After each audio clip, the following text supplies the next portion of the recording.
পিলখানায় কাদের বাঁচাতে সেনাবাহিনীকে দূরে রাখা হয়েছিল? পিলখানা কাণ্ড নিয়ে সবচেয়ে বড় ও বিতর্কিত প্রশ্নগুলোর একটি, কেন সেনাবাহিনীকে ঘটনাস্থল থেকে দূরে রাখা হয়েছিল? যখন বিডিআরের ভেতরে ৫৭ জন সেনা অফিসার প্রাণ বাঁচাতে সংগ্রাম করছিলেন, তখন কেন রহস্যজনকভাবে সেনাবাহিনীর প্রবেশ আটকে দেওয়া হয়? শুধু তাই নয়, আশপাশে সাধারণ মানুষকে মাইকিং করে সরিয়ে দেওয়া হয়, যেন পুরো এলাকা খালি করে রাখা হয়। এটা কোনো নিরাপত্তামূলক ব্যবস্থা ছিল না, বরং খুনিদের সুপরিকল্পিতভাবে পালানোর জন্য সময় ও সুযোগ করে দেওয়ার একটি চেষ্টাই ছিল।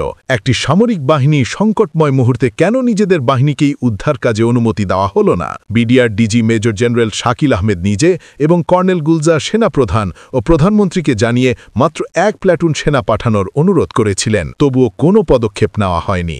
যদি সেনাবাহিনী সে সময় প্রবেশের অনুমতি দিত, অনেক প্রাণ বাঁচানো যেত এবং খুনিরা পালাতে পারত না। সেনাবাহিনীকে থামিয়ে রেখে আসলে কাকে বাঁচানো হলো? সম্প্রতি এক সাক্ষাৎকারে এভাবে প্রশ্ন তোলেন তৎকালীন মহাপরিচালক মেজর শাকিলের ছেলে রাকিন আহমেদ।